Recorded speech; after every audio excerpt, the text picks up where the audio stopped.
बिस्मिल्लाहिर्रहमानिर्रहीम अस्सलामु अलैकुम। मैं हूं करामत मुगल और मेरे साथ हैं इब्राहिम अब्बासी। हाई कोर्ट और इलेक्शन कमीशन कवर करते हैं और ख़बर भी इलेक्शन कमीशन से है। वो इलेक्शन कमीशन जिसने पहले बल्ला छीनने में, फिर लेवल प्लेइंग फील्ड में और फिर नताइज में वो गपले किए कि अभी तक उंगलियां उठ रही हैं और इस्तीफे अभी तक नहीं आ रहे। पीटीआई हर महाज पर ये जंग लड़ रही है, लेकिन अभी तक उनकी सुनवाई फिलहाल तो नहीं हो रही। इसके बाद 5 मार्च को नताइज जमा कराए गए कि ये हमारी पार्टी के इंट्रा पार्टी इलेक्शन जो हमने कराए हैं उसके ये नताइज हैं, ये अहदेदारान है, उसका सर्टिफिकेट जारी किया गया। 15 दिन के अंदर अंदर 7 दिन के इलेक्शन के पार्टी ने जमा कराने होते और 7 दिन ही होते हैं इलेक्शन कमीशन के पास कि वो सर्टिफिकेट जारी कर दे। लेकिन जिस वक्त हम ये वीडियो कर रहे हैं तकरीबन 6 माह से ज़्यादा अरसा गुजर रहा है। आज 27 अगस्त हो चुकी।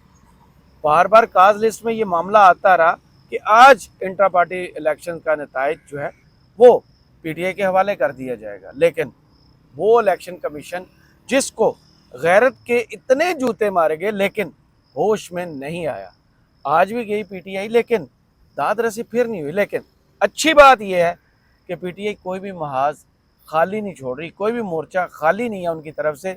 अब लगता है अचानक कोई पॉलिसी में तब्दीली आई है और ताबड़तोड़ हमले करने की तैयारी मुकम्मल करके चढ़ाई कर दी गई है। बहुत बहुत शुक्रिया करामत साहब। देखें जो इंट्रा पार्टी इंतखाबात के हवाले से आपने बात की है ना, तो इसकी आज की समात से पहले अगर हम इसके थोड़ी सी बैकग्राउंड देखें, आप जिस तरह आपने बोला 5 मार्च को जो है वो इंट्रा पार्टी इंतखाबात हुए, 15 दिन के अंदर सारी प्रोसीजर जो है मुकम्मल कर लेना चाहिए था।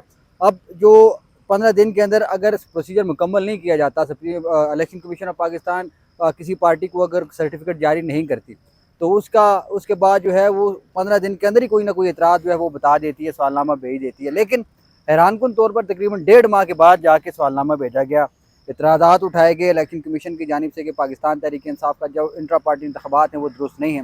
साथ में वो आपको पता है एक वो बानी जो रुकन है पाकिस्तान तहरीक इंसाफ के, सो कॉल अब क्या नाम है उनका यार 2011 में जिसको निकाल दिया गया, बिल्कुल उनका नाम है अकबर एस बाबर साहब। अब बानी मेंबर जो है उनकी तरफ से भी हैरानकुन तौर पे दरख्वास्त दायर की गई, एतराज़ात जो है वो दायर किए गए। अब इलेक्शन कमीशन उसको आप देखें, इलेक्शन कमीशन ने उनसे ये भी नहीं पूछा कि आपने तो इलेक्शन ही नहीं लड़ा। अगर आप वाकई पाकिस्तान तहरीक इंसाफ के बानी मेंबर हैं, आप सीनियर लीडर हैं, कोई आपको इलेक्शन लड़ना चाहिए था। इस वजह से उनकी दरख्वास्त को मेरे ख्याल में मुस्तरद कर देना चाहिए था। हाँ, हालांकि अभी तक वो अदालत के सामने या इलेक्शन कमीशन के सामने पेश होकर उन्होंने बताया नहीं है कि उनके क्या क्या कंसर्न है, लेकिन उनकी एप्लीकेशन इलेक्शन कमीशन के अंदर ज़रूर गई है। आज की अगर हम समाज के ऊपर आ जाएं, आज की समाज के ऊपर आप देखें, आप एग्रेसिव नजर आए पाकिस्तान तहरीक इंसाफ। उसकी वजह जो आपको पता है कि लीगल टीम के अंदर जो कुछ तब्दीलियाँ की गई हैं, ये जो केसेस थे ये ज़्यादातर जो इनके अंदर इलेक्शन कमीशन के अंदर पाकिस्तान तहरीक इंसाफ को रिप्रेजेंट करते थे अली जफ़र साहब या फिर शोएब शहीन साहब।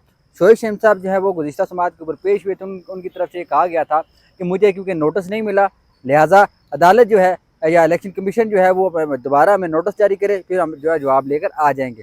उसके बाद 6 महीने का जो आपने वक्त बताया, इसके अंदर 3-4 दफ़ा जो है वो काज लिस्ट बनी, ख़त्म होगी, जिस तरह हाई कोर्ट के अंदर होता रहा है वही वाला मामला इलेक्शन कमीशन के अंदर भी रहा जी। जो बेंच है वो मुकम्मल नहीं है, इस वजह से इस केस की समाअत नहीं हो सकती। आज उज़ैर भंडारी साहब जो कि जो फौजी अदालतों में सिविलियन के ट्रायल से मुतल्लिक जो दरख्वास्तें जिसमें इमरान खान साहब की वो वकालत भी गालबन कर चुके हैं, वो आज पहली दफ़ा इलेक्शन कमीशन के अंदर पेश हुए। पाकिस्तान तहरीक इंसाफ को उन्होंने रिप्रेजेंट किया, उन्होंने सवालात उठा दिए इलेक्शन कमीशन के इख्तियारात के ऊपर। उन्होंने कहा कि इलेक्शन कमीशन के पास ये इख्तियार नहीं है कि वो किसी सियासी जमात के इंट्रा पार्टी इंतखाबात के हवाले से जाँच पड़ताल करे। इलेक्शन कमीशन के पास सिर्फ ये इख्तियार है कि वो ये देखे कि क्या किसी भी सियासी जमात के अंदर इंट्रा पार्टी इंतखाबात हुए हैं या नहीं।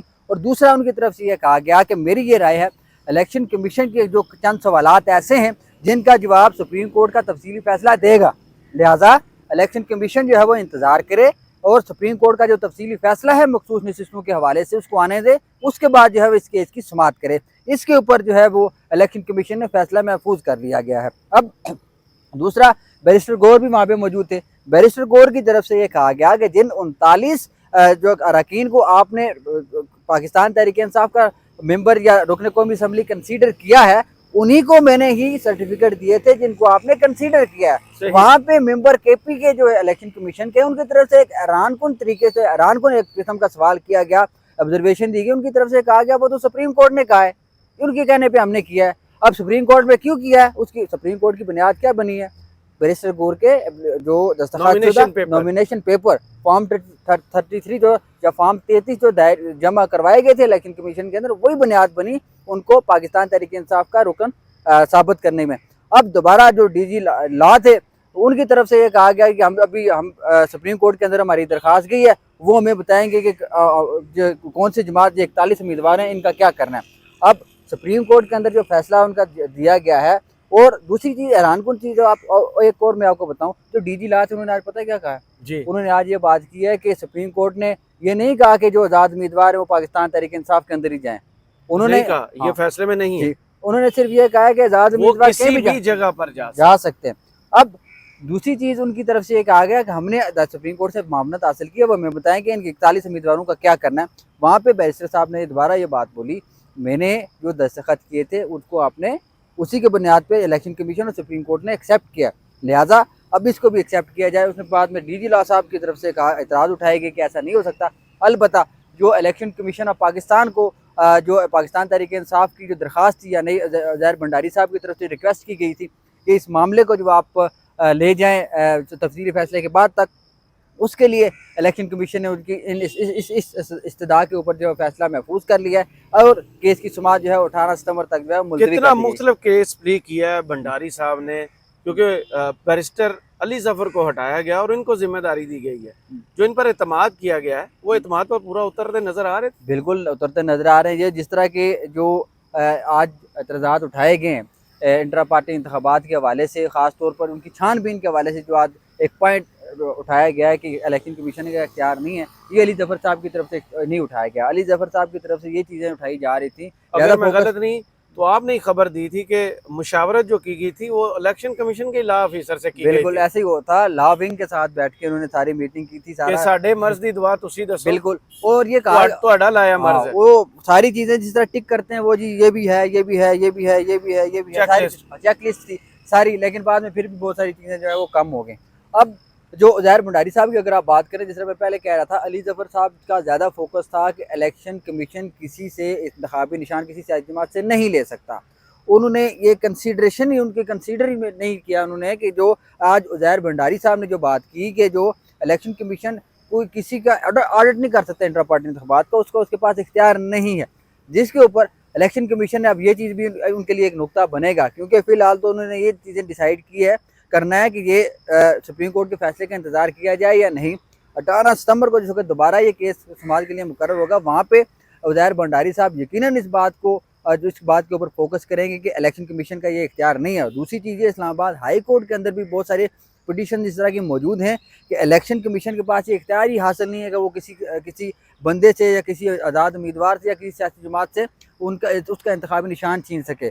अब इलेक्शन कमीशन देखें, वो आपको याद होगा जो सुप्रीम कोर्ट में इस्तदा की थी, जो प्रे की थी, जिसकी बुनियाद बनाकर काजी साहब ने बल्ला छीना था, उनकी तो प्रे ही नहीं थे कि हमें इंतखाबी निशान चाहिए बिल्कुल वापस, लेकिन काजी साहब ने वो भी एक्स्ट्रा माइल पे जाके क्रीज से बाहर निकल के उनको दे दिया। वही देखे ना, वो डिफेंड भी तो कर रहे ना, और डिफेंड नहीं कर रहे, सिर्फ पीछा छुड़ा रहे हैं, उस मामले की तरफ आने ही नहीं दे रहे। वो भी है। दूसरा, सुप्रीम कोर्ट के जो जजेज हैं, मैं कहता हूँ काजी फाइजा साहब को इसका शुक्र अदा करना चाहिए दीगर जजेज का कि वो उनको डिफेंड करने के लिए कहीं ना कहीं कह रहे हैं जी कि सुप्रीम कोर्ट का फैसला कुछ और था, इलेक्शन कमीशन ने कुछ और किया, हाँ कुछ और किया। इलेक्शन कमीशन आगे से डट के कह रहा है भाई आपका फैसला गलत था, हम बिल्कुल ठीक है, जो आपने फैसले में लिखा हमने वही किया, अगर गलती है तो आपके फैसले में हमने कोई काम गलत नहीं किया। इलेक्शन कमीशन भी डट गया सुप्रीम कोर्ट के सामने। अलबत्ता जो ये इंटर पार्टी इंतखाबात के हवाले से 18 सितंबर को जो मामला होएगा, वहाँ पे दिलचस्प चीज़ ये होगी कि जिसका ज़ाहिर भंडारी साहब उनको बोलेंगे कि आप ये इख्तियार नहीं है, और साथ में आर्टिकल 25 की खिलाफ वर्जी जो है वो आप कर रहे हैं। ये अजहर सिद्दीक साहब की दरख्वास्त भी हाई कोर्ट के अंदर मौजूद है, जिसको ये चैलेंज किया गया इलेक्शन कमीशन का जो है वो इख्तियार ही नहीं है कि वो किसी से इंतखाबी निशान छीन सके। साथ में लाहौर हाई कोर्ट के अंदर भी इसी तरह की पिटीशन पेंडिंग है। अब तफसीली फैसला अगर जिस वक्त आ जाएगा मखसूस नशिस्तों का, उसके बाद इस्लामाबाद हाई कोर्ट भी इस केस को लेकर चलेगी, क्योंकि इसी वजह से डिले किया जा रहा है क्योंकि ये पेंडिंग है, उसका तफसीली फैसला नहीं आया हुआ अभी तक। सही। दूसरी जानब अगर हम देखें तो मखसूस नशिस्तों के केस की इंटरप्रटेशन भी इन्होंने गलत की। कल दरख्वास्त जो है वो दायर कर दी गई इलेक्शन कमीशन के खिलाफ के वो तो मान ही नहीं रहे कि 41 सीटें आपकी हैं, वो कह रहे हैं कि नहीं ये हमें समझ नहीं आ रही, कोई एम्बिग्विटी थी इसमें? देखें, उनको उनकी तरफ से जो उनको ब्रीफिंग दी गई उसमें 2-3 ऑप्शन रखे गए कि या तो आप अमल कर लें या फिर आप अमल ना करें। अब इन्होंने बीच का रास्ता इख्तियार किया, इन्होंने कहा जी हम अमल करेंगे।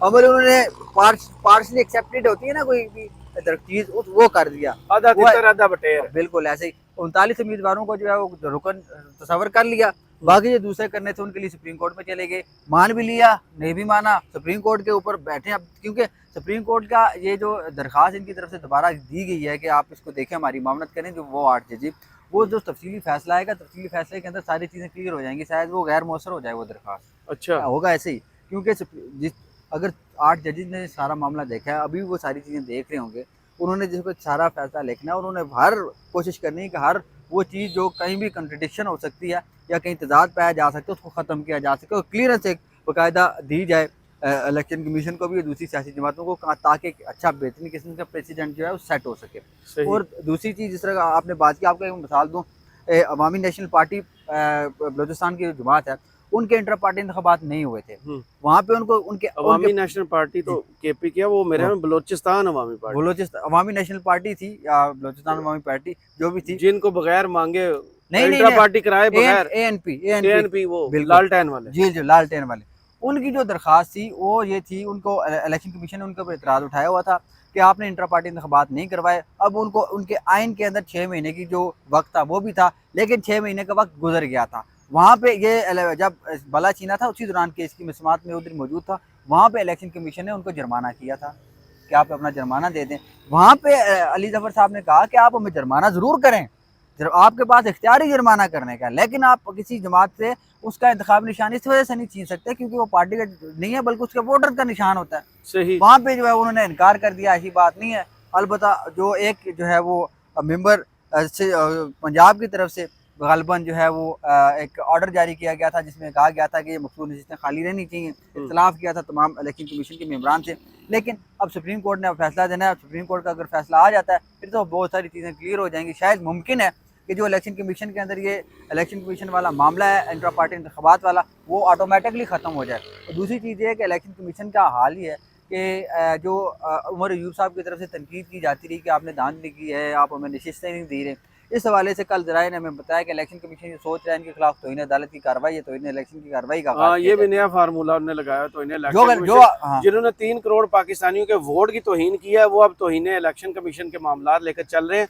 लेकिन आने वाले दिनों में लगता है यही है कि ये लड़ाई और बढ़ेगी और जो हर फार्मूला लगा चुका है इलेक्शन कमीशन, वो बाज नहीं आएगा, वो पीछे नहीं हटेगा, क्योंकि वो खुद नहीं, शायद उनके पीछे कोई ऐसा हाथ है जिसके हाथ में इनकी डोरें हैं और वो डोरें हिलाते हैं और ये आगे एक्ट करके लाते हैं। दूसरी जानिब हाई कोर्ट में ही थे आप मौजूद, हाई कोर्ट में ही आज अरशद शरीफ केस और दूसरे सहाफ़ियों का जो केस था उस पर भी फैसला महफूज हुआ है।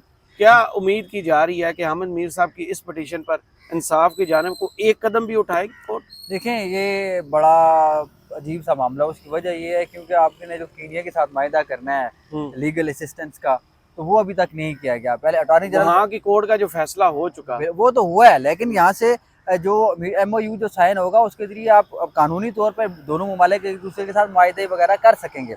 अब आप अटॉर्नी जनरल साहब के जो है वो अंडरस्टैंडिंग का या इंफॉर्मेशन का अंदाज़ा लगाएं। अटॉर्नी जनरल साहब ने कहा जी कि वो MOU जो है या लीगल असिस्टेंस का जो ड्राफ्ट है वो तैयार किया जा चुका है, अब वो काबीना के सामने रखा जाएगा, उसके बाद वो फॉरेन ऑफिस के जरिए जो है वो कीनिया की हुकूमत को दिया जाएगा। हुकूमत उसके ऊपर जो है वो दोनों मुल्कों की जो फॉरेन ऑफिस हैं या हुकूमतें वो बैठ कर इसके ऊपर डिसाइड करेंगे कि क्या करना है। वहाँ पे एडिशनल अटॉर्नी जनरल साहब ने कहा कि वो तो हो चुका है। अच्छा, एडिशनल अटॉर्नी जनरल साहब ने कहा ड्राफ्ट भी तैयार हो गया है, काबीना ने मंजूरी भी दे दी है, अब वो कीनिया की हुकूमत को भेजा जा चुका है। वहाँ पे चीफ जस्टिस साहब ने कहा कि अगर ये हो जाता है सारा मामला, इससे क्या फ़ायदा होगा, क्या पेशरफ्त हो सकती है, क्या जो कीनिया के अंदर अथॉरिटीज़ हैं या लोग हैं जिनसे इन्वेस्टिगेशन करनी है, क्या जो है वो JIT या जो कमीशन जुडिशल कमीशन है वहाँ जाके इन्वेस्टिगेट कर सकता है, क्योंकि कीनिया के अंदर हमारी जुरिस्डिक्शन तो नहीं है। वहाँ पे अटॉर्नी जनरल साहब तो वहाँ से जो इतना शानदार किस्म का फैसला है वो इनके लिए काफ़ी नज़ीर नहीं है कि यार उसकी बुनियाद पर ही कुछ चीज़ें आगे बढ़ा लें? वो वाली चीज़ें भी उन्होंने बताई। JIT का भी हवाला दिया गया अज़हर सिद्दीक साहब की तरफ से और शोएब रज़ाक साहब की तरफ से। उन्होंने कहा कि देखें, ये सारा जो मामला है ये JIT के अंदर जो सुप्रीम कोर्ट के अंदर रिपोर्ट जमा करवाती है, जो सारा मामला है उसके अंदर इस वक्त तक कोई पेशरफ्त नहीं हुई। अलबत्ता जो जुडिशल कमीशन, अगर तो वहाँ पे अटॉर्नी जनरल साहब ने कहा अगर जुडिशल कमीशन बन भी जाता है, वो MOU साइन होने के बाद भी उनके लिए मुश्किलात का सामना करना पड़ेगा, क्योंकि वहाँ पे जो है क्योंकि हम नहीं चाहते इंसाफ हो। वो भी आ सकता है। दूसरी चीज़ ये कि जुरिडिक्शन का जो है वो मामला है। अब ये फैसला इन्होंने महफूज कर लिया है, जुडिशल कमीशन बनेगा नहीं बनेगा। अलबत्ता जवेरिया सिद्दीक जो उनकी एहलियाँ हैं, उनकी तरफ से भी कहा गया कि मैंने भी फरीक बनने की दरख्वास्त देनी है, लेकिन इसके ऊपर जज साहब जो है सरकार चाहे तो बेनज़ीर पर UN का और बरतानिया का, स्कॉटलैंड यार्ड का कमीशन मान लेती है, उनसे तहकीकात करा लेती है, क्योंकि यहाँ पे दाल में कुछ अब खुद काला है, खुद उंगलियां इनकी तरफ उठी हुई हैं। तो इसलिए जो है अब ये सारे वो जो होता है ना, जैसे सरकारी फाइल के साथ किसी दफ्तर में हाल होता है कि फाइल एक टेबल से दूसरी टेबल पर जाने के लिए भी तो करना पड़ेगा, पहिए लगाने पड़ते हैं। हाँ, पहिए लगाएं तो वो चल पड़ती है। जब आप आइन और कानून के तहत चलें, कानून के तहत चलें, तो फिर एक टेबल से दूसरी टेबल पर जाने के लिए भी वो कहते हैं कि फलां बंदा फलां खिड़की फलां ऑफिस, वहाँ से घूम फिर के ऐसे ही है। दूसरा अटॉर्नी जनरल साहब की तरफ से ये कहा गया कि वो जो एक आपको पता फैक्ट फाइंडिंग कमेटी बनी थी, ये बड़ी बेहतरीन रिपोर्ट आई थी, बाद में सुप्रीम कोर्ट ने उसको सुप्रीम कोर्ट ले जाया गया, वहाँ से उसको मुस्तरद किया गया, सारा जो मामला आपने देखा। अब उसके हवाले से उन्होंने कहा कि हमने हमारी जो फैक्ट फाइंडिंग कमेटी बनी थी, ये रिपोर्ट जो तैयार की गई थी, वो जिस वक्त पब्लिक की गई, सहाफ़ियों के अंदर ये बातें जिस वक्त चली, तो उसके बाद जो है वो कीनिया की गवर्नमेंट ने बड़ा नाराज़गी का इजहार किया, जिसमें बहुत सारी हमें मुश्किलात का सामना करना पड़ा। मुश्किलात का सामना, वहाँ पे ट्रेड खत्म कर दी, सफ़ीर वापस बुला लिया। तो उसके बाद जो है वो वहाँ पे इलेक्शन किए गए। इलेक्शन होने के बाद दोबारा जो है मामला वहाँ पे देखे, फिर अहमद मीर साहब की तरफ से बड़ा इंटरेस्टिंग जो है मामला उठाया गया। उनकी तरफ से कहा गया हम ये चाहते हैं कि जो सिर्फ अरशद शरीफ ही नहीं, जो 2024 के अंदर मई के बाद जितने भी सहाफ़ी जो है वो उनकी उन्होंने कहा कि टारगेट किलिंग की गई है। एक होता है जो है वो हादसे में शहीद हो जाना, मर जाना, वो अलग मामला है। जितने भी सहाफ़ी गए हैं, मरे हैं, उनको या फिर गोली मारी गई या बम धमाके से उड़ाया गया, इसको भी तहकीकात का जो है वो हिस्सा बनाना चाहिए। अब अदालत ने कहा है कि अरशद शरीफ साहब जो हैं, अब मुल्क के हालात ऐसे हैं, कल वाला मामला जो है उसको देखें, पाकिस्तान इस वक्त हालत जंग में है। आज तक नाज़ुक मोड़ नहीं खत्म। तो चीफ जस्टिस साहब ने कहा कि अब भी पाकिस्तानी नौजवान मुल्क से बाहर जा रहे हैं। अरशद शरीफ भी जो है वो पाकिस्तानी शहरी थे, और शोएब रज़ाक साहब की तरफ से कहा कि अरशद को बाहर जाने का इरादा ही नहीं था। वो अक्सर मुझे कहा करता था, शोएब साहब मैं बाहर नहीं जाना चाहता, मेरे पास तो कोई वीज़ा ही नहीं है कि मैं कहीं मुल्क जाऊँ। लेकिन अब वहाँ पे फिर जो है वो अजहर सिद्दीक साहब की तरफ से इंटरप्शन की गई। उनकी तरफ से कहा गया कि हमारा तो ये है कमीशन बना है, लेकिन उसका ये मकसद होना चाहिए अरशद शरीफ के ऊपर FIR होने से लेकर बाहर जाने की वजूहत तक जो है मामला को देखा जाए, और यहाँ से अगर वो दुबई गए, दुबई क्यों गए और दुबई के बाद कीनिया क्यों गए, इस चीज़ को भी तहकीकात का हिस्सा बनाना चाहिए। जुडिशल लोगों ने मजबूर किया। जुडिशल कमीशन इसके ऊपर भी अपनी तहकीकात करे अगर बनता है। सही, बहुत शुक्रिया इब्राहिम अब्बासी, आपके वक्त का। कमेंट्स बॉक्स में ज़रूर बताइए वीडियो आपको कैसी लगी। इजाज़त दीजिए, अल्लाह हाफ़िज़।